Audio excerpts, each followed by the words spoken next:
Muito boa noite, queridos amigos. Estamos de volta aqui em mais um Polêmica Espírita. E aí, comemorando este que é o nosso programa de número 100, né? Chegamos a esse número tão importante, né? Claro que não é nenhum número cabalístico, mas é um número simbolicamente importante para todos nós, né, pessoal? Chegamos aí ao programa de número 100. Não é mesmo, Paulo Neto? Boa noite. Boa noite, Arthur. Boa noite, Shirley. Boa noite, Fernanda. Tá reparando que a Fernanda agora tá diferente, né? Você reparou, né? Boa noite, Ari. É significativo, né, Arthur? Porque quando nós iniciamos lá, praticamente 2 anos atrás, nem imaginava que a gente ia chegar nesse ponto, né? Que era mais ou menos alguma coisa focada num tema, né? Que é a questão lá de Chico não ser Kardec, e achávamos que ia parar por aí. Mas foi nos dando corda, não é isso? Foi nos dando corda. E como nós fomos indo, até que, graças a Deus, nós estamos fazendo aí, completando 100 programas. Isso é muito bom. E, obviamente, que em função que a gente está tendo um certo público para assistir, é que nos incentiva também a continuar, né, Arthur? Exatamente, né? Sendo que aí nós podemos atingir mais de 100 mil pessoas, né? Estamos crescendo mesmo, os programas mais antigos continuam tendo um bom número de acessos, que nos deixa feliz, né? Já que o objetivo é levar informação, né, embasada, né, para o maior número de pessoas possível, não é mesmo? Então, realmente, nós vamos aproveitar, né, para agradecer primeiramente aqueles que nos assistem, né, os que nos aí prestigiam, assistindo ao programa e divulgando, e também, principalmente, né, ao Zé Aparecido, né, que nos dá essa oportunidade de fazermos o Polêmica Espírita. Fernando Linhares até comentando aqui, ó, abracei a causa da Rádio TV, seja membro, Zé Aparecido, essa aí, ó. Subiu de estágio. Vou aproveitar também e dar boa noite ao Cláudio Pecorari e a Margarete, aproveitando que chegaram aí. Então vamos lá, né, Arthur? Bora contigo. Bem, então é isso, né? A Fernanda nos falava aí sobre ser membro, né, da Rai TV, isso é muito interessante, se faz aí uma contribuição, que se não me engano é mensal, né, para a manutenção aqui do canal da Rai TV. Maravilha, né? Já estamos dando ok aqui, tendo ok de que nosso som está ótimo agora.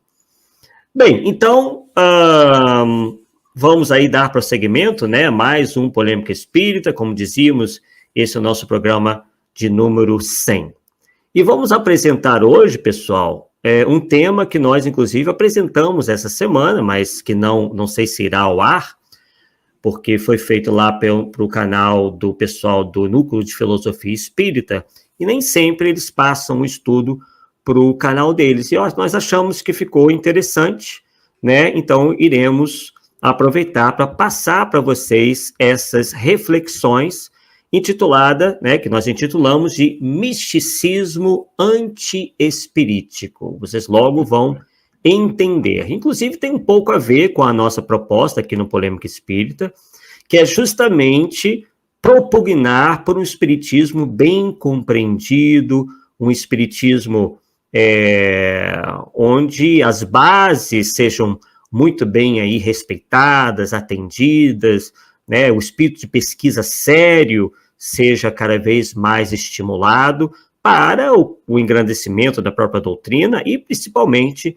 de nós mesmos, né, que vamos alargando cada vez mais os nossos conhecimentos, porém sem fantasias, né, sem misticismos, sem ilusões, porque nesse estágio nós queremos realmente nos afastar por completo, já que, infelizmente, em tempos passados, né, nós pertencíamos a certos movimentos, em outras existências, né, em que a fé raciocinada não era uma das características preponderantes, né, era tudo na base da fé cega, né, porque um ou outro dizia determinada coisa, pronto, aquilo virava lei, né? Então, o Espiritismo propugna pela fé raciocinada.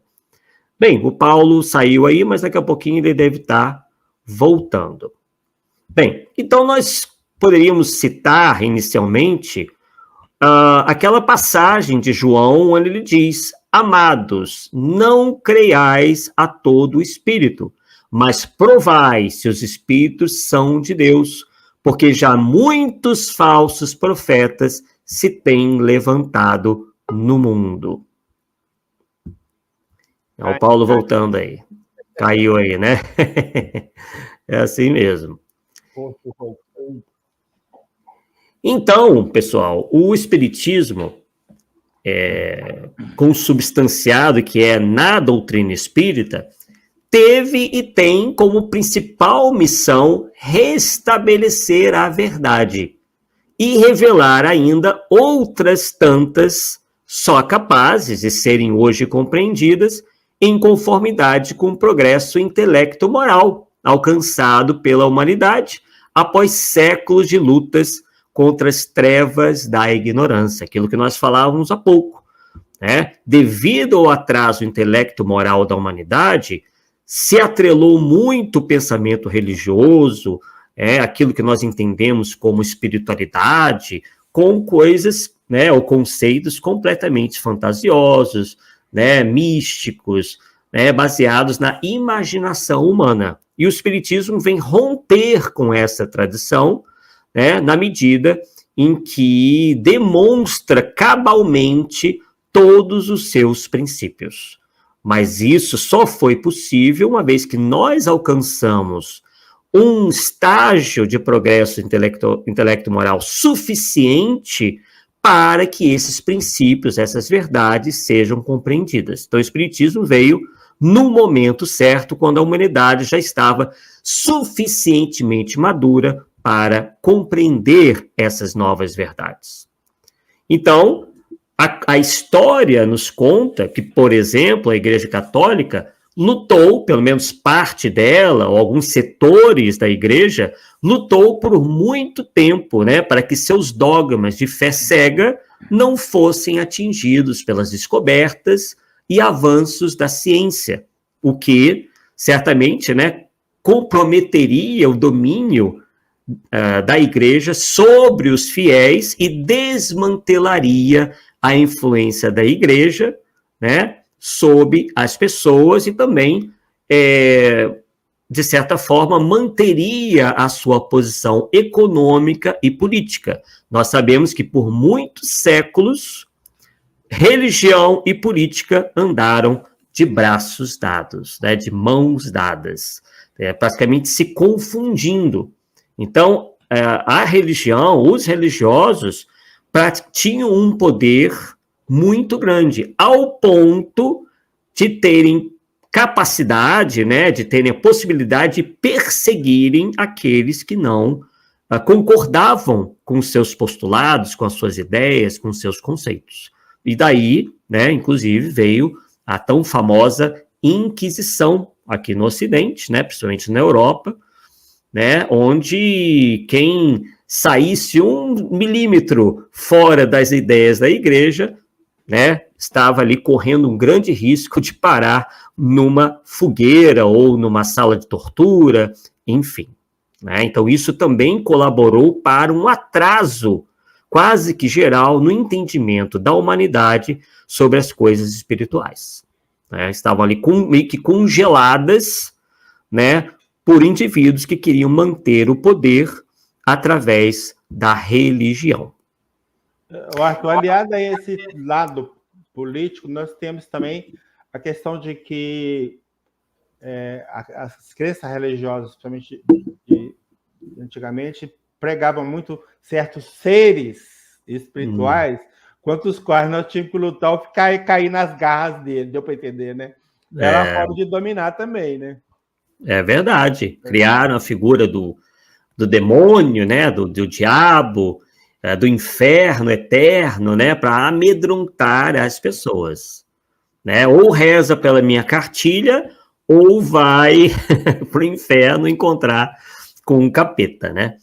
E hoje, né, graças a Deus, de certa forma, né, a maioria não aceita mais isso, já existe uma maturidade para entender que não deve ser bem assim, né? Quer dizer, isso contraria até a bondade de Deus, né? Deus teria criado um ser fadado eternamente para o mal?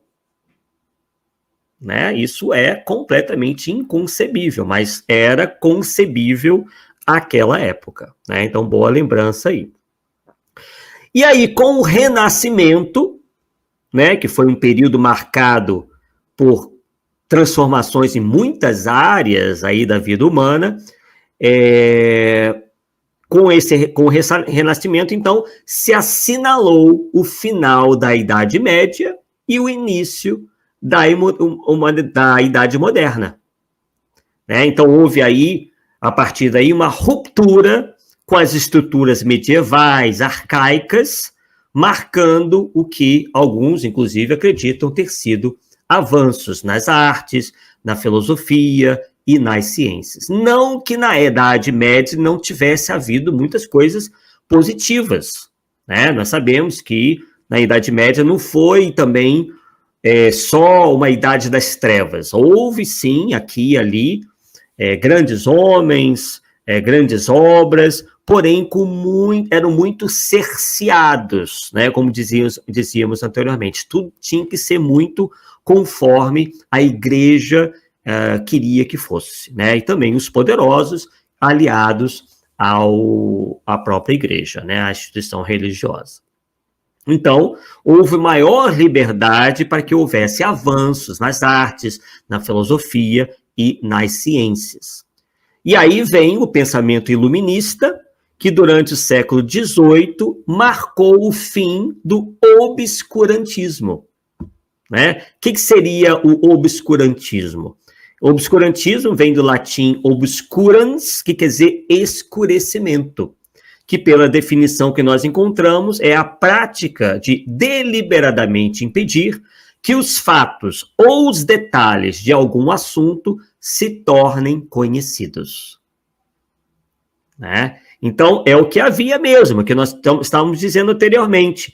Havia uma restrição deliberada do acesso do povo ao conhecimento. Não se deixava que as pessoas tivessem conhecimento. Só apenas um pequeno grupo, uma elite, né? um pequeno grupamento que concentrava ali todo o conhecimento e não o passava adiante. Tá? Então, o obscurantismo advém daí. Tá? Aí, Arthur, nós podemos lembrar também a questão da própria Igreja Católica, né? Que antigamente, eu não sei precisar qual época, as missas eram rezadas em latim, cara. E a Bíblia é em latim, ninguém sabia nada de latim. Quer dizer, esconder, né? Exatamente. Né? E os padres ainda ficavam de costas para o povo. Né? Então, claro, a gente respeita a instituição, mas nós vemos que até mesmo ela reconheceu o seu erro, né? Que ali não era algo producente, muito pelo contrário, era contraproducente, e hoje as missas são realizadas na língua local. Né? Então, perceba que a própria igreja, né, não somos nós, nem só criticamos, ela mesma fez a autocrítica e foi se modificando aí ao longo do tempo.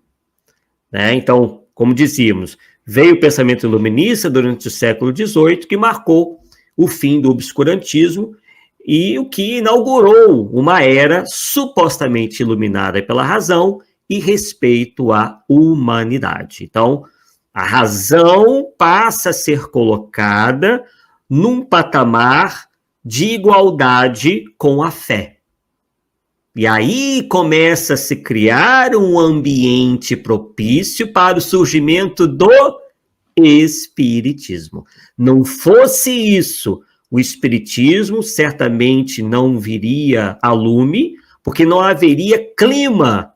Né? Possivelmente Kardec, se escrevesse aí a primeira linha, já seria mandado aí por alguma fogueira qualquer, ou seria preso, enfim, encarcerado, processado, enfim, né? Não poderia dar sequência. Mesmo assim, né, houve aquele episódio que todos vocês conhecem, do Auto de Fé de Barcelona, onde os livros lá na Espanha foram confiscados, né, por influência de um bispo local, lá de Barcelona, e depois incinerados em praça pública. Então, aqueles foram os últimos estertores da chamada Santa Inquisição. Então, veja que, né, mesmo a Santa Inquisição já muito fraca, já queimaram os livros de Kardec. Agora, imagine se tivesse vindo o Espiritismo antes, né, no período anterior. A coisa ia ficar realmente bem mais complicada.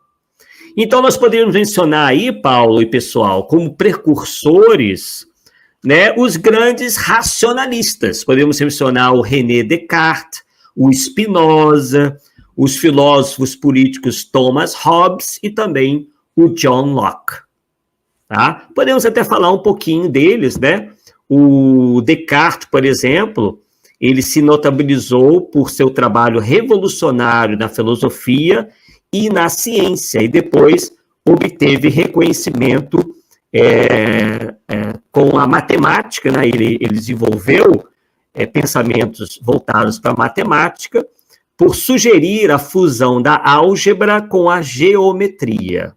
Então, muito interessante, né? Ele é chamado, Descartes, por vezes chamado de fundador da filosofia moderna, né? Outro que também nós poderíamos dizer aqui, comentar um pouco, foi o próprio Spinoza, né? O Spinoza, que foi aí um homem ligado à igreja, né? Ele é famoso aí por sua conciliação entre Deus e a natureza, né? Onde ele não separa mais a obra do Criador, o Criador da obra. Ele passa a estimular a ideia de que tudo foi criado por Deus, inclusive, né, as próprias leis naturais. Tá? Inclusive, o Spinoza... Oi? A obra dele é Tratado Político Teológico, é isso? Ou você não conhece a obra dele? De Spinoza. Eu não lembro do nome dessa obra que você citou, mas o que eu sei é que alguns dos seus livros foram adicionados ao índice de livros proibidos, ao Index Librorum Prohibitorum. Ah, tá. Né? Porque nem tudo que ele dizia, né, foi assim imediatamente aceito, né? Ele, inclusive, ele foi, que eu lembro, ele é filho de fugitivos da Inquisição em Portugal, né? Então é um homem assim já que traz, né, todo um passado, até a sua família mesmo, de embate com a própria igreja, né? Então é alguém. Não tem problema. O microfone? Sim. Ah, peraí. Eu te ando de novo. Né? Então, a gente poderia comentar aí, né, do Descartes, como nós já fizemos, né, e Spinoza. Também do Spinoza, né? Só para a gente não passar batido, porque realmente foram figuras muito importantes, né, que abriram espaço, né, para, mesmo que indiretamente, para o Espiritismo. Tem o livro que eu lembro do Spinoza é o livro Ética, né? Ele focou muito nessa questão aí da ética, tá?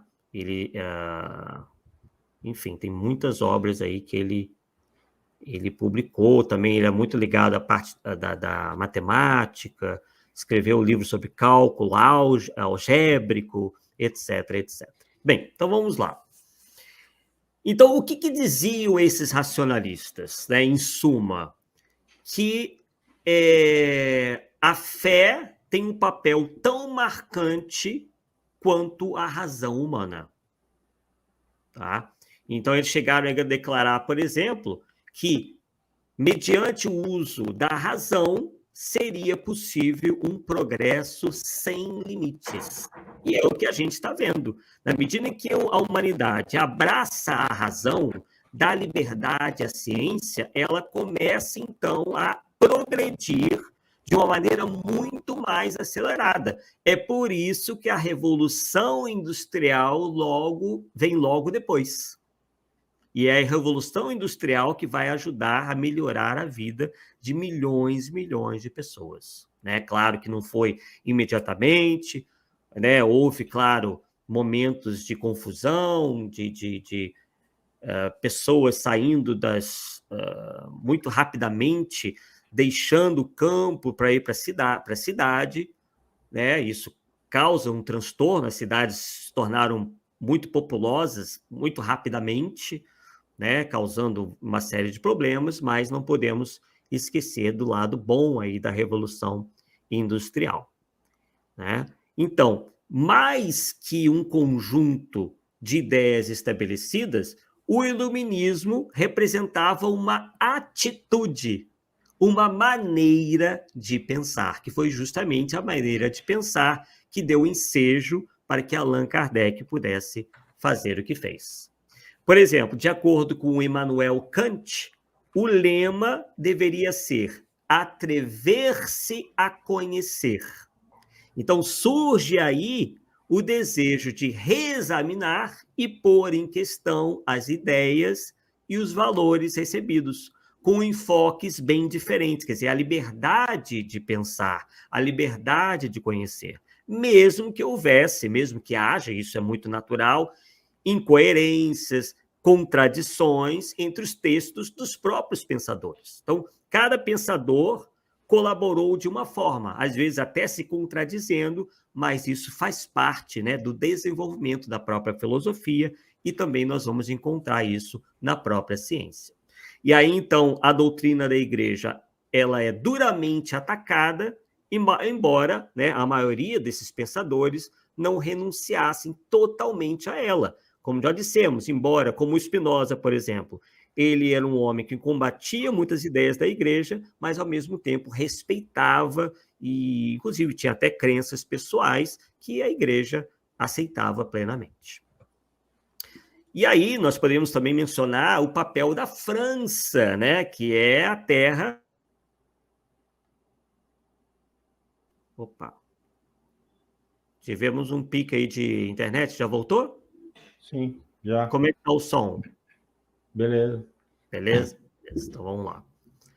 Bem, então a gente pode aí ressaltar o papel da França no desenvolvimento, né, de tais ideias. A gente realmente a França teve um grande destaque nisso tudo, e a gente pode mencionar também outros pensadores super importantes, como Voltaire, Montesquieu, Diderot e o Rousseau, né? Também temos o Kant, que já mencionei, na Alemanha, o David Hume, na Escócia, o Cesare Beccaria, na Itália, e o Benjamin Franklin e o Thomas Jefferson nas colônias britânicas, que depois, né, acabaram se tornando os Estados Unidos da América. Então, esses indivíduos foram aí grandes expoentes. Tanto é que há mensagens, inclusive, né, a Kardec, do Benjamin Franklin, há mensagens dele, né, na codificação espírita. E aí, tempos depois, já com a Igreja Romana em declínio na Europa, e como eu já adiantei, com a Inquisição dando seus últimos suspiros, eu já citei o Auto de Fé de Barcelona, surge Allan Kardec. Com que missão? A de descortinar o mundo espiritual. Desta feita sem fantasias, sem mistérios, sem hermetismo, né? Sem aquela simbologia toda, onde cada um dá uma interpretação diferente, né? Realmente revelando ao mundo a realidade de além-túmulo, provando por A mais B que todos nós sobrevivemos à morte do corpo físico, através da própria comunicação daqueles que partiram na nossa frente, né? E aí ele apresenta uma doutrina eminentemente racional e lógica, filtrando todo e qualquer arroubo místico advindo da fé cega. Seja aquela fé cega de origem dogmática, que já estava cambaleando devido ao iluminismo, ou seja também a fé cega advinda de puras concepções humanas de cunho fantasista, como a gente encontra no esoterismo, ou encontrava no ocultismo, né? Onde não havia método, né? Tudo era muito ligado à superstição, né? A ideias realmente, como já foi dito, de cunho completamente fantasista. Claro que aqui ou ali algumas verdades podem ser encontradas, porém muito misturadas a conceitos bastante fantasiosos. No entanto, pessoal, apesar, né, como a gente anda vendo, dos esforços da espiritualidade superior para que sejam atingidos elevativos, né, muitos de nós, muitos indivíduos, talvez aí confundindo um pouco essa nova situação de liberdade do pensamento, esses indivíduos acabam partindo para a revivescência de mitos e crendices. Em sua maioria, e muitos nós aqui, inclusive, já tivemos a oportunidade de desenvolver aqui no Polêmica Espírita, né, muitos desses conceitos aí advindos das priscas eras do paganismo, na tentativa de conduzir à ausência de dogmatismos ou estruturas religiosas padronizadas. Quer dizer, antes nós tínhamos 8, e agora muita gente anda partindo para o 80. Ele diz o seguinte: não, nós não queremos ficar sob as ordens de ninguém, sob a batuta de ninguém. Acabou o dogmatismo. Ok, ótimo. Só que aí eles partem para a revivescência das superstições, das fantasias, das ilusões que eram, né, que predominavam lá atrás, na época do paganismo. Né?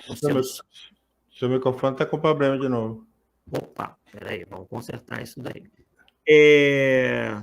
Depois a gente edita aí certo. Bem, então nós estamos falando, né, sobre a questão do declínio, né, do poder da igreja, e com Kardec aí nos revelando o mundo espiritual. E nós falamos, então, que apesar desses esforços todos, muita gente, né, se aproveitando que hoje não existe mais esse poder da igreja, né, acaba, então, meio que tentando voltar do tempo e trazer de volta todos esses mitos, né, e crendices do passado. E a gente pode dizer que os partidários dessas teorias poderiam ser chamados de neopagãos nos tempos modernos. Né? Por quê? Porque eles acreditam ter encontrado, e aí, surpreendentemente, no Espiritismo, a confirmação de suas crenças. Como é que isso acontece? Né? Como é que uma doutrina tão racional, que recebe as influências dos iluministas, dos racionalistas, pode servir para esses neopagãos? É isso que a gente vai ver um pouquinho na noite de hoje. Né? Então, como nós dizíamos, eles se utilizam de alguns postulados espíritas, como, por exemplo, a comunicabilidade dos espíritos, a reencarnação, e aí eles passam a transmitir informações e a escrever em livros, obras, né, que acabam por cair no gosto de alguns espíritas. Obviamente, né, confrades pouco versados na doutrina, ou seja, que pouco ou nada estudaram da codificação de Allan Kardec. Então, nós estamos enfrentando, né, esse problema ultimamente. Né? Nós aqui no Polêmica Espírita falamos, por exemplo, da questão, né, inicialmente da suposta reencarnação de Allan Kardec, depois, mais adiante, né, apresentamos as várias reencarnações de Allan Kardec, e o mais interessante é que todos esses que se dizem Allan Kardec reencarnados tentam puxar, tentam trazer para o espiritismo essas concepções lá de trás, né? Do paganismo, né? Das simbologias, do misticismo, da superstição, né? E nós aqui também, no Polêmica Espírita, estamos, né, nos aproveitando desse tema para resgatar e mostrar para vocês que o Polêmica Espírita, nesses 100 programas, tem demonstrado aí um pouco dessa realidade. Nós, inclusive, chegamos a falar em determinado programa sobre a questão do Ramatiz e do Hercílio Mais. E apontamos lá que essa tendência começou, ou teria começado, com o Hercílio Mais no movimento espírita, né? Vamos tentar rememorar um pouquinho. Então, por exemplo, o suposto espírita Ramatiz, né, ele é citado pelos propagadores desse neopaganismo no meio espírita. O Hercílio Mais, ele passa, que é o suposto médium, passa a defender o que ele chama de universalismo crístico. E o tal espírito Ramatiz, né, advoga essas concepções neopagãs, né, dentro do movimento espírita. E, inclusive, há outros indivíduos que passaram a receber o tal espírito Ramatiz, dentre eles o médium gaúcho, que, por exemplo, escreve obras romanceadas que versam sobre temáticas, no mínimo, exóticas, como, por exemplo, Era de Peixes, quer dizer, tentando ligar o espiritismo à astrologia, algo que o espiritismo não aceita. Fala, por exemplo, da civilização Atlante, também foi um tema aqui abordado no Polêmica Espírita, né, onde nós demonstramos por A mais B que a Atlântida, na verdade, é apenas um mito criado por Platão, que não tem qualquer embasamento aí na ciência, na geologia, enfim, na oceanografia, quer dizer, não há nenhum vestígio da existência de Atlântida. Também esse mesmo médium, repetindo o que Hercílio Mais fazia, né, e fez, fala muito dos fins dos tempos, e aí estabelece, inclusive, uma data, né, 2036, né, quer dizer, discordando até daquela data que também nós tratamos aqui, né, 2057, como sendo o período em que a Terra ingressaria na situação de planeta em regeneração, né? Tratamos aqui no Polêmica Espírita sobre isso, lembra, Paulo? Né? Falamos um pouco sobre isso. Estou dando uma olhadinha aqui no microfone, porque a senhora está chiando aí. Tá chiando, irmão.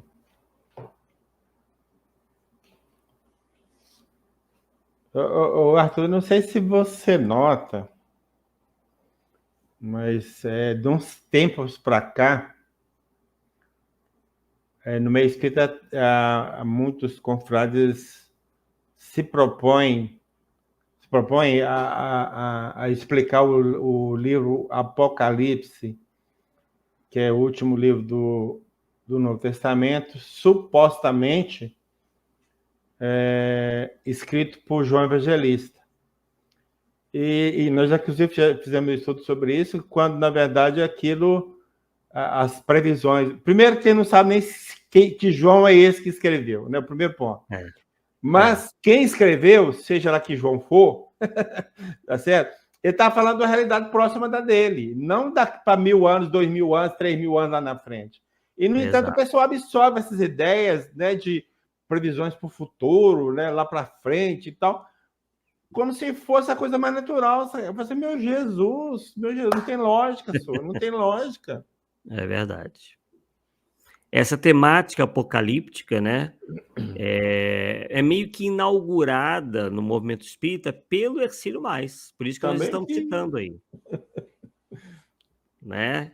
E aí, inclusive, o próprio Geraldo Lemos se utiliza de um encontro que o pessoal da LBV, que apoiava a obra de Ramatiz,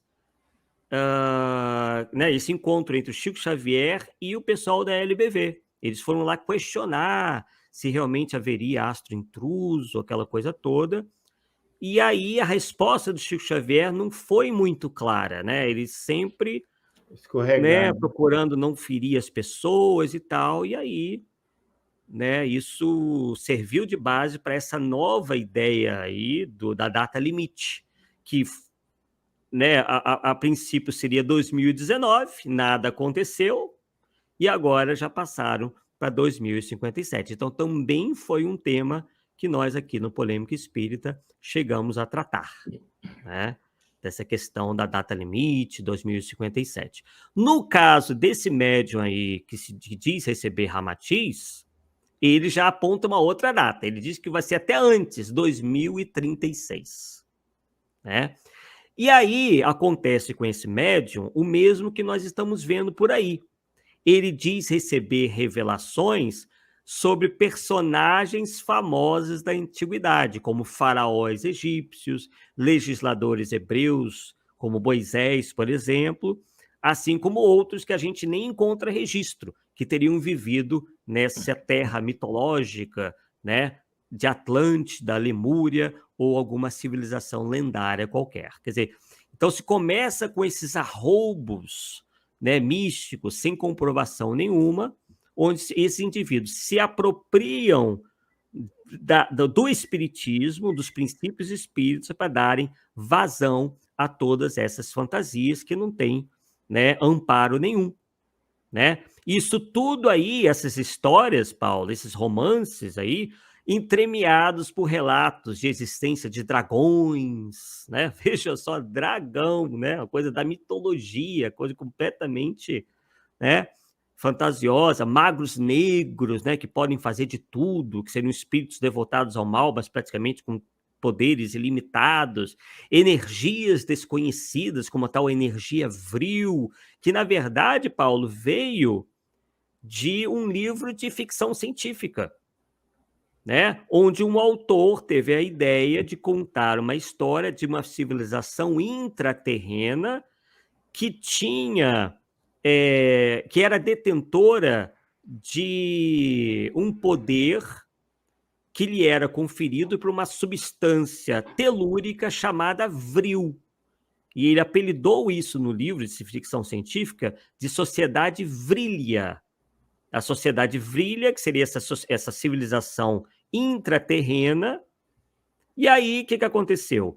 Esse livro de ficção foi abraçado pela teosofia de Helena Blavatsky, né, que acabou, inclusive, tendo muito espaço, né, na sociedade, na revista espírita, por exemplo, e na Sociedade Parisiense de Estudos Espíritas, e aí começando a confusão, né, dando ensejo a essa confusão, né, com o espiritismo. Eu acho um problema muito sério, Arthur, a crença que as pessoas têm em relação ao romance. Os romances, na verdade, eles podem ter até coisas verdadeiras, mas tem muito de criatividade. Sim. Até mesmo os ditos romances históricos, né, eles têm um fato histórico que é verdadeiro, mas cheio de... Então, por exemplo, no meu caso, quando eu estou pesquisando qualquer tema, né, quando eu estou trabalhando com qualquer tema, livros que eu não pego como referência é romance. De jeito nenhum, porque não tem valor. E, no entanto, essas pessoas que estão aí, porque veio de um livro, de um médio tal, aí estão aceitando. Eles não estão analisando é romance ou não. Então, tem que analisar esse lado, cara. Porque senão nós vamos cair no misticismo mesmo, aí não tem jeito. E sem volta. Cair sem volta. Tivemos aqui no Polêmica Espírita o Telvi Costa falando sobre isso, né? Das incoerências históricas que ele encontrou nesses romances ditos históricos, né? Enfim, outro tema aqui, aproveitando o ensejo, né? Que estamos comemorando o 100º programa, para lembrar, né? Que nós tratamos sobre isso, né? Então, Isso tudo, né, é feito para atiçar a imaginação do leitor e, claro, né, pessoal, com o objetivo de vender muito. Essa pegada sensacionalista, imaginosa, atrai muitos leitores, né? Me parece, por vezes, que as pessoas não têm interesse pela verdade. A verdade, para elas, é chata.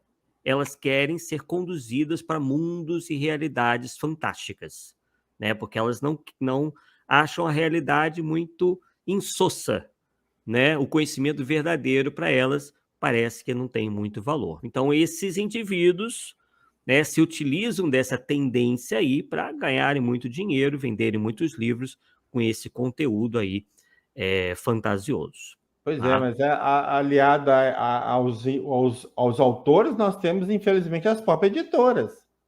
Manda um livro para uma editora que não seja romance para ver se eles vão aceitar. Eles vão ficar um ano com o seu livro lá, tô analisando, depois chegou lá, não me interessa não. Cara, é foda, entende? É difícil demais, cara. Muito complicado. E aí esse mesmo médium gaúcho, que a gente pegou aqui como exemplo, né, mas tem vários outros também igualmente problemáticos, ele se utiliza de um outro expediente para angariar confiança. Como, por exemplo, ele chega a se declarar, ou a declarar, que foi filho de Allan Kardec em uma encarnação passada. Ah, cara. Como se essa informação pura e simples, né, sem qualquer indício e confirmação, pudesse conferir a ele alguma autoridade extra. Quer dizer, é a verdadeira carteirada. Tipo assim, você sabe de quem eu sou filho? Né? Não é nem que você sabe com quem está falando, você sabe de quem sou filho? Olha, eu fui filho de Allan Kardec em minha encarnação passada, vocês têm que acreditar em mim, porque eu fui filho do homem. Mais ou menos isso que eles querem fazer, né? E aí ele, inclusive, cita, retiramos aqui uma fala dele, nós tomamos nota, no próprio site dele na internet. Ele diz o seguinte, abre aspas, além de ter vivido na personalidade de Akhenaton, Allan Kardec foi também Atonis, o sacerdote do sol da Atlântida, e Andrei era seu filho. Logo, por mais incrível que isso possa parecer, Allan Kardec foi meu pai na extinta Atlântida e um inesquecível amigo no Antigo Egito, durante seu reinado como faraó, filho do sol.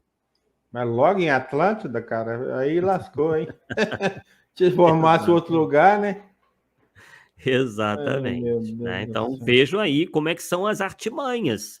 A gente acha que o enganador ou um falso médium vai dizer coisas assim completamente absurdas, mas o absurdo ele diz de tal maneira que não pareça absurdo. Uhum. Né? Então, eles falam com convicção das coisas, né? Justamente para que a mentira possa passar. E aí, para dar mais peso ainda a essas informações, ele trata de acreditar tais informações ao auxílio de um espírito, claro, porque aí as pessoas vão muito mais facilmente acreditar neles, né? Porque as pessoas acham, ó, basta ser espírito para ter credibilidade, basta ser espírito para possuir toda a sabedoria, todo o conhecimento do universo. Então, são indivíduos ainda desavisados em relação à realidade do mundo espiritual. Então, ele afirma o seguinte, abre aspas, logo, sei o que estou dizendo. Essas informações são obtidas através de um processo de regressão de memória conduzido por Hermes Trismegisto, que é o mentor espiritual de todos os nossos livros. E aí, lá no nosso canal, nós fizemos um apanhado, inclusive com historiadores, enfim, no mundo acadêmico, pessoal que estuda muito essa questão da mitologia, e todos eles são unânimes em dizer que Hermes Trismegisto nunca existiu, que na verdade é tido como um deus da mitologia. Tá? Ele nunca existiu pessoalmente, né? Então era o mesmo que acreditar que Poseidon exista, que, enfim, que os deuses da mitologia realmente existam, né? Então, eles se valem de tudo. Outro dia também estava comentando que nós encontramos na internet um médium dizendo que estava recebendo comunicação de Thor, que é um deus da mitologia nórdica. Vejam só, né? Então, a gente está vendo aí que a imaginação, né, a fantasia são muito bem utilizados para esse pessoal. E de He-Man outro... também não? Oi? De He-Man também não? Pois é. Até de desenho animado, né, estão se utilizando. E aí ele, em outro trecho do mesmo site, esse médium ainda, entre aspas, revela. Ele diz o seguinte: como eu era o próprio Natanael, eu vivi próximo a Moisés, quer dizer, outra carteirada, desde os tempos da Atlântida, quando ele viveu como Atlas. Veja bem, Atlas é outro deus, né, da mitologia. Vocês lembram como é que é a representação de Atlas? Carrega no mundo? Hã? Que carrega o mundo? Exato, nas costas. Veja bem. Né? Então, terrível, né, pessoal? Terrível. Isso ridiculariza o espiritismo. E o mais estarrecedor e surpreendente de tudo isso é que essas teorias são apresentadas como oriundas da evolução do pensamento espírita. Quer dizer, eles se apresentam como pessoas que vão fazer o pensamento espírita progredir. Isso seria um avanço, enquanto, na verdade, estão pegando histórias lá do paganismo, período pré-cristão, e trazendo aí como sendo, apresentando, melhor dizendo, como novidades. Vejam bem, né? E aí a gente se depara com a advertência de Erasto no Livro dos Médiuns, pois ele disse, né? Ele bem afirma que é preferível rejeitar 10 verdades a aceitar uma única mentira. Então, e o que Erasto quis passar com isso? Que é preciso prudência e critério para avaliação de qualquer conteúdo, mais notadamente, né, os de origem mediúnica, que a gente está vendo aí, nem de origem mediúnica é boa parte das vezes, né? São criações da própria pessoa que se faz passar do médium, de passar por médium, porque o médium acabou tendo uma respeitabilidade quase como que um semideus, né? Alguém infalível, porque muita gente acha que a mediunidade é um atributo moral, e a gente sabe que não é, né? Se pode ser médium, mas isso não confere a ninguém nenhuma vantagem, nem intelectual e nem moral, né? E aí, como a gente tratou em outras oportunidades, surge aí a fascinação de origem mediúnica, né? Que foi apontado para Allan Kardec e dos espíritos como a pior das obsessões. Porque decorre do quê? Das próprias dificuldades das pessoas ou dos médiuns. Porque aí elas se tornam presas fáceis de pseudo-sábios e mistificadores da erraticidade. Por que elas se tornam presas fáceis? Porque elas, por vezes, né, têm problemas de ordem moral que facilitam a ação desses espíritos.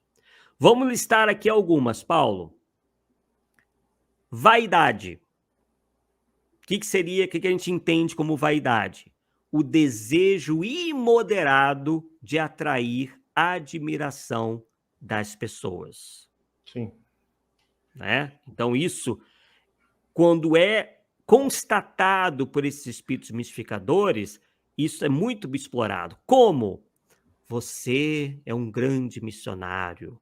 Você tem uma missão muito importante na Terra. Através de você, muitas revelações serão feitas. Você é o médium escolhido, você está preparado, porque em outras encarnações você foi fulano e cicrano. Sempre pessoas de destaque do passado. Exatamente. Agora, se a pessoa é humilde, não, ela não cai nessa tão fácil. Né? Então, o vaidoso, ele vai ter muito mais, né? Vai estar muito mais aí, será muito mais fácil presa, né, desses espíritos. Outro também que outra paixão, outra má paixão, também explorada muito pelos espíritos, o orgulho, que é o conceito elevado ou exagerado de si próprio. Quer dizer, a pessoa se acha melhor que as outras. O orgulho dela não admite que ela seja contrariada, ela se enfesa, ela abomina, né? Então é o que acontece com o fascinado. Você chega para o fascinado, você mostra para ele, para uma A mais B, que pedra é pedra, mas ele insiste em dizer que pedra é pau, ou pau é pedra. Quer dizer, não adianta, o orgulho dele não deixa ele enxergar. Outro problema também, o narcisismo, que é o amor excessivo a si mesmo, né? Isso é muito citado na filosofia, na psicologia. Quem era Narciso? Narciso é aquele que se apaixona pela própria imagem, né? Então, eles envolvem esse amor excessivo a si próprio.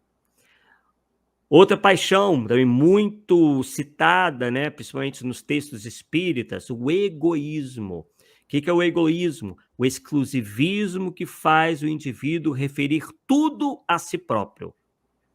Então, ele não pensa nas outras pessoas, ele só tem interesse em se dar bem, mesmo que suas ações sejam usadas para enganar as pessoas. Quer dizer, alguém que engana outros sem ter nenhum remorso é um egoísta, né? Ele não está se importando que o outro está sendo enganado, está sendo ludibriado. Outro fator, o antepenúltimo, presunção. O que é presunção?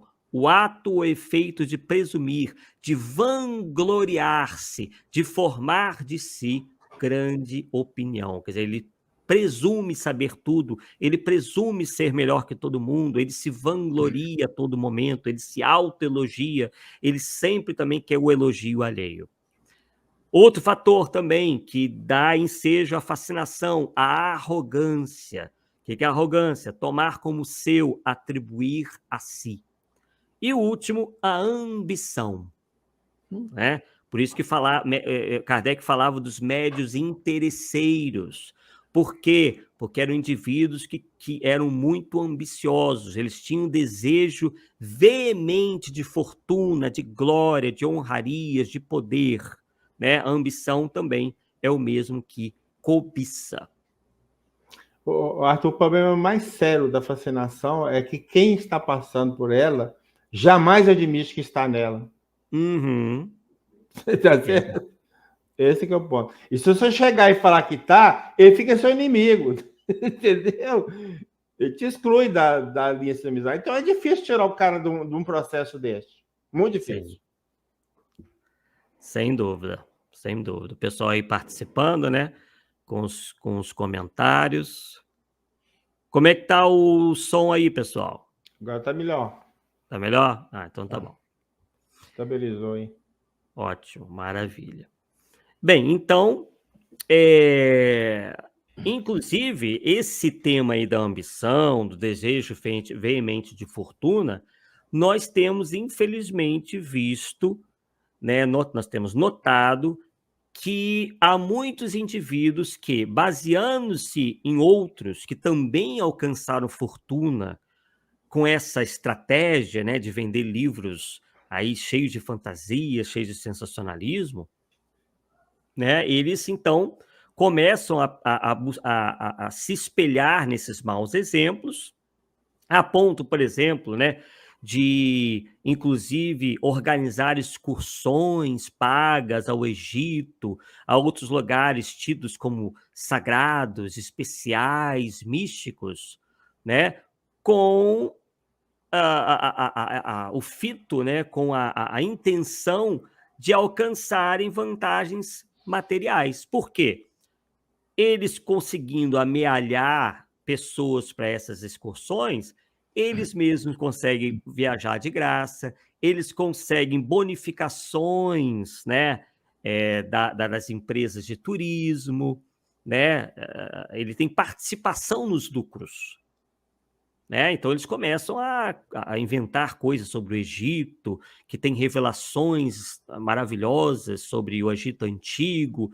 Vamos lá conhecer pessoalmente, eu vou contar tudo para vocês. Aí fazem as pessoas, né, comprar as passagens, os pacotes para as excursões e indiretamente, né, ou diretamente, acaba ganhando com isso, né? Outros, como já dissemos, né, começam a criar, a escrever esses livros, e aí, Paulo, para burlar as próprias editoras, que podem, inclusive, se demorar a publicar os seus livros, ou mesmo se negarem a criar, a publicarem os livros, o que fazem esses indivíduos? Os Criam próprios as suas médiuns próprias. criam as próprias editoras. Eu cheguei a ver, Paulo, um depoimento de um desses médiuns, ou pseudo-médiuns, dizendo o seguinte, que, batendo no peito, dizendo o seguinte, que todo o recurso da nossa obra é dirigido, né, para a editora. Aí o que nós fomos constatar? Que a editora pertence a ele. Depois eu vou te mostrar. Depois vou mostrar lá no canal onde é que está isso. Tá? Que agora eu me lembrei só agora. Então, fica muito complicado, né? Quer dizer, não, todos os lucros, tudo que eu arrecadar, eu doei para a editora. Aí fui conferir lá, a editora pertence a ele mesmo. E aí, né? Como você disse. Então vejam que eles, pessoal, claro, não estamos dizendo, muito pelo contrário, estamos fazendo as afirmações até mesmo salvaguardar os espíritas e os médiuns sérios. Não estamos dizendo que isso é uma coisa generalizada, né? Mas apontando aí mais ou menos o caminho de identificação. Porque, como nós dissemos lá no início, né? Citando João, que, né, como ele disse lá, amados, não creais a todo o espírito. E aí nós poderíamos até dizer, não creais em todo o espírito, seja desencarnado ou encarnado, né? Porque todos nós somos espíritos. Mas provai se os espíritos são de Deus, porque já muitos falsos profetas se têm levantado no mundo. Então, o espiritismo, pessoal, não está imune a isso. Por isso que o tema do nosso estudo de hoje é o misticismo anti-espirítico. Quer dizer, é um misticismo que acaba denegrindo, acaba afetando negativamente a boa imagem do espiritismo, porque tudo quanto é manifestação mediúnica, tudo quanto é médium por aí, o pessoal erroneamente diz que é espírita, ou que tem ligação com o espiritismo. E nós sabemos que não, que o espiritismo não tem nada a ver com eles. A mediunidade não é algo, não é um apanágio, não é uma exclusividade do indivíduo que é espírita, né? Sem contar aqueles que se fazem passar por médiums sem o serem, coisa que Allan Kardec também mencionou, a existência dos falsos médiuns, pessoas que se fazem passar como médiuns ostensivos sem o serem, para adquirirem uma série de vantagens. E aí entra o nosso 7º item ali, que é o da ambição, o desejo veemente de fortuna, a cobiça, né? Então, para encerrarmos aí o nosso estudo de hoje, a gente aproveita, né, para reafirmar o compromisso aqui nosso, meu, do Paulo, né, da Rai TV, em passar a vocês, né, conteúdos. Claro, não estamos dizendo que vão ser sempre conteúdos perfeitos, a perfeição não existe, mas o nosso compromisso aqui no Polêmica Espírita, enquanto divulgadores, e a própria Rai TV, é passar para vocês conteúdos os melhores possíveis, os mais honestos possíveis. Por isso que a gente tem todo um cuidado, né, Paulo, com quem a gente traz aqui para o Polêmica Espírita. Não é mesmo? A gente escolhe a dedo quem a gente traz para cá. Né? Pode ser que numa escolha também não dê certo, né? Mas A nossa intenção sempre Claro. permanece, né? O compromisso. Eu sempre falo o seguinte, que quem está na frente da divulgação da doutrina espírita tem compromissos sérios com a própria doutrina, né? Então, ele tem que ter o cuidado de passar aquilo que a doutrina prega, vamos dizer assim. Obviamente que nós podemos ter as nossas opiniões pessoais e divergir até com a própria doutrina, mas isso tem que ficar claro para o leitor ou para o ouvinte. Ou seja, essa é minha opinião, essa é a opinião de Kardec, essa é de Erasto, para a pessoa poder separar, tá certo? Agora, o que a gente percebe no movimento, muitas pessoas passando coisas dele mesmo, o pensamento dele mesmo, como se fosse de espíritos, como se fosse de Kardec e para aí fora. Aí é difícil, né? Muito difícil. Bem complicado, realmente, né? Então, a gente encerra, né, dizendo que o seguinte, que o papel nosso, se nós realmente queremos ser verdadeiros espíritas, é sempre o de esclarecer, orientar, né, e inclusive desmascarar toda e qualquer iniciativa que vise a iludir, a enganar, a mistificar. Né, já que essas atitudes são reprováveis e não afetam apenas a pessoa, elas têm um efeito sobre outras, e isso ajuda, contribui a atrasar, inclusive, a marcha evolutiva, né, da humanidade, como aconteceu, né, num período onde certos indivíduos quiseram congelar aí o pensamento humano de certa maneira, né? Então, esse tipo de atitude, de comportamento que nós acabamos de citar, né, acaba colaborando, como dissemos, né, para o descrédito e ridicularização da própria doutrina espírita, que é utilizada por esses indivíduos inescrupulosos como pano de fundo para encobrir uma série de interesses espúrios, alguns deles nós mencionamos aqui, principalmente de cunho material, né? Eles criam essas teses, publicam esses livros completamente sem comprometimento com a doutrina espírita, né? Com conteúdo que eles sabem que vão atrair muita gente, e daqui a pouco essas coisas, né, isso vem acontecendo, é repetida nos centros espíritas. As pessoas leem essas obras e depois saem repetindo nas tribunas espíritas, nos centros espíritas, nos estudos, e aí a desinformação acaba correndo solta, né? Então a gente não deve só ler, a gente tem que, acima de tudo, estudar a doutrina espírita, para que a gente desenvolva esse discernimento, para que esse discernimento se amplie cada vez mais, a gente possa se imunizar dessas e outras tantas influências perniciosas, né, que lutam aí nas sombras para a derrocada do espiritismo. Quer dizer, o que esses indivíduos, encarnados e desencarnados, querem é que o espiritismo sofra uma total derrocada, né? Então, é o que nós dissemos, não queremos aí servir de censor para nada. O ideal seria, e é, que todo espírita, através do estudo, saiba reconhecer o que é uma boa obra espírita, o que é um bom conteúdo espírita e o que não é, né? Então, isso é o mais importante. Não é, Paulo? Sim, a gente tem que desenvolver esse senso crítico, porque senão nós vamos ficar no popular embarcando em canoa furada, não dá, né? Aí que eu volto a dizer, aquele compromisso que a gente tem de divulgar a doutrina não nos permite ficar aí aceitando qualquer coisa, né? Uhum. Agora, o que eu observo, e tem um ponto aí, um tema aí que eu sempre toco nele, e a gente vê que no movimento espírita, cara, parece que ninguém conhece. Já falamos, inclusive, sobre aqui a questão da possessão. E Kardec falou que não há posse física, depois mudou de ideia e foi colocar na agenda. Cara, a gente passa essa informação para as pessoas e tem gente que fica irritado com a gente porque está falando, tipo, como se estivesse contrariando Kardec.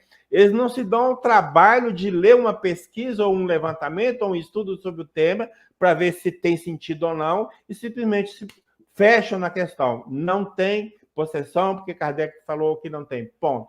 É esse que é o ponto. Então, nós não podemos ter mente fechada. Se alguém vier com uma informação contrária que nós temos o dever, né, como espírita, de ir pesquisar para ver se ele tem razão ou não. Agora volta aquela velha frase, né?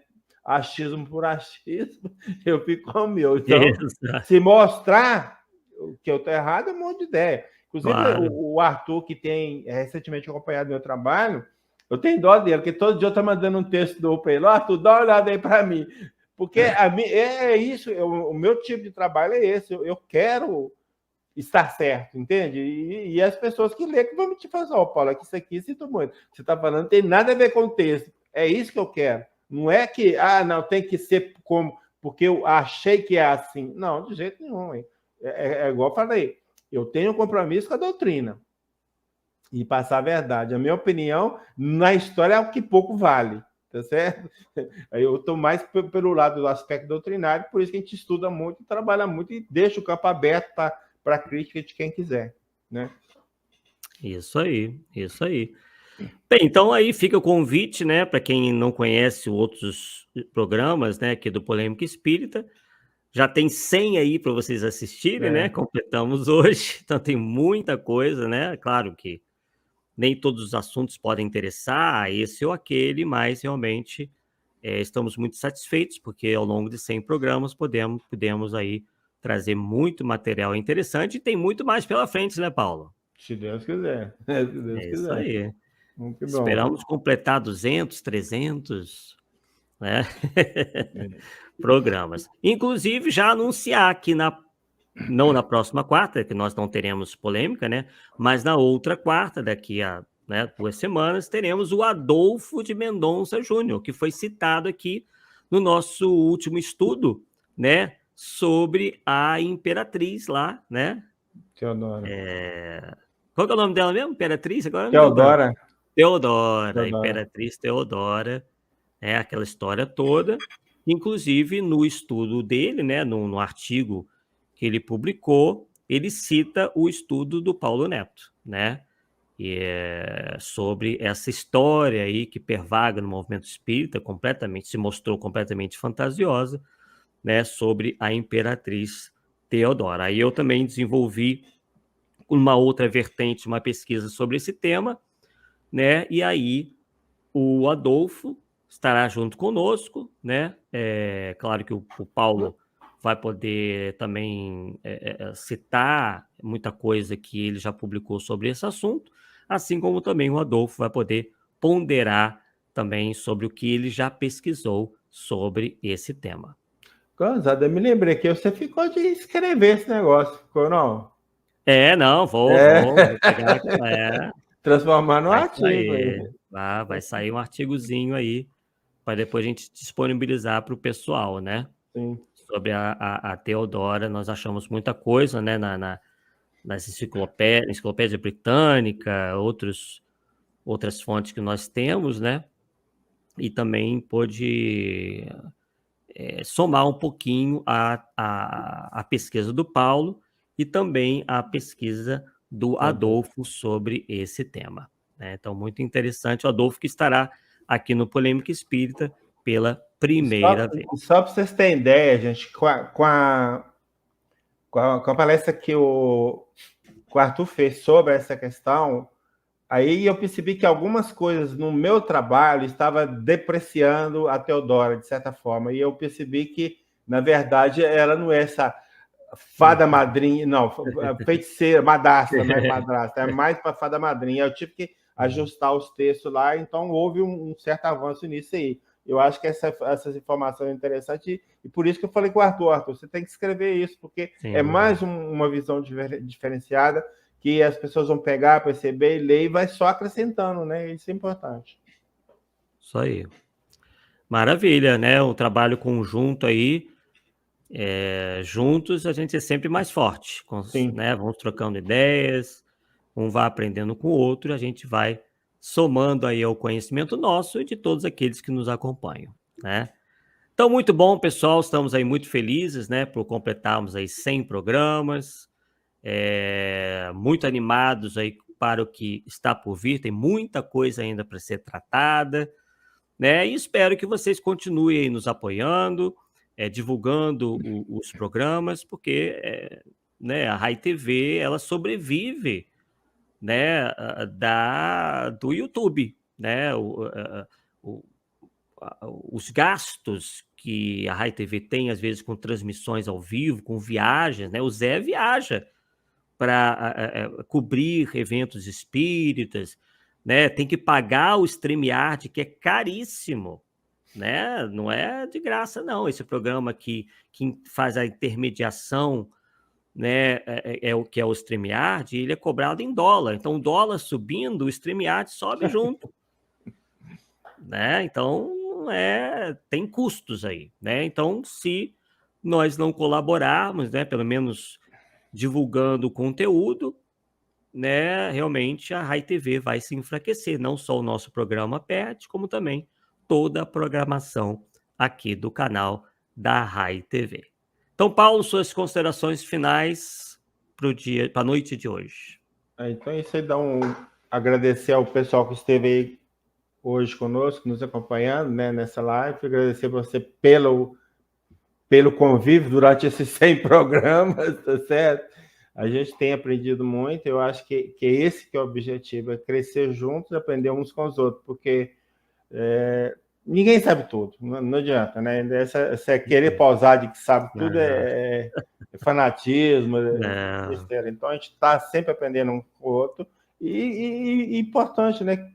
Pela causa, né? Nós estamos aprendendo pela causa, não por A, por B, ou por C, por espiritual B ou C, ou médio. Não, nós estamos pela causa. E isso que vão continuar nesse caminho, né? E vão chegar lá aos 200, se Deus quiser. Se Deus quiser. Maravilha, então, agradecemos aí a presença de todos, né? E nos vemos daqui a 2 semanas em mais um Polêmica Espírita, de número 101, né? Forte abraço, tenham todos aí uma boa noite de descanso e até a próxima, pessoal. Tchau, tchau.